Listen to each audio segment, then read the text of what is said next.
I want to talk to you about the setter closer model. So you brought this up in kind of when I was asking you questions initially, and I want to hear like what do you think is the best way to set up a setter closer model in any market? So I got that was the very first, I guess, model that I ran in California with the company I started with. They had a setter closer model in that they didn't want to flood the rep with so much information. They wanted to kind of build their skill sets and essentially have another milestone for them to hit as they kind of have this growth in the solar game. So everybody started as a setter, and then they had milestones based on volume, sits, and then closes. Initially, it was, hey, you get X amount of sits or X amount of RFPs, and it has to be tied to closes before you can get promoted into a self-gen closer. That model quickly went away because having the setter dependent on the closer being competent in sales was detrimental to a lot of our really high volume setters. So we quickly changed that to this is only dependent on your volume. How many appointments can you bring in? How many sits are you bringing us? And that was the only evaluation. And it was all based on consistency.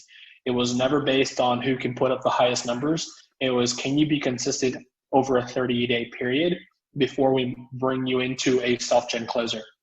That self-gen closer was now responsible for his own appointments, so they weren't really jeopardizing somebody else's. Once they closed 6 sales in 1 month, then they were able to move into the recruiting standpoint. Can you not only close deals yourself, but can you recruit and bring on your own personal setter? And then it was just an evolution of that. And what I've found is, and again, from trial and error, we also have people that are very good at just setting appointments. They're amazing at it, but sometimes aren't the best closers. Then we have some of the closers that aren't the very best lead generators. There's a very rare breed that can do both. So that's kind of what I like about the setter closer model is if you can build the compensation plan where a setter is getting paid well just to set appointments, maybe they don't want to move into a closing role. Maybe they don't have to because the income is really great. So like I mentioned, finding that somebody that can set and close is a very rare breed. Finding people, I find a lot of people are either just a great closer or a great setter.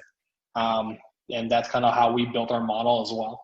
I agree 100%. I think setting is one of the most overlooked skills in the process, and I think a lot of companies that don't compensate setting well enough are really kind of missing the point. Because I think if you're able to get someone who is a complete rock star, I mean, you know, it's the results that you can get with a great setter is incredible. And if that setter is only doing that setting for themselves and they're not the best closer, then that's just you're leaving money on the table. And if you can figure out what everyone's strengths are and work to that, then that's obviously awesome.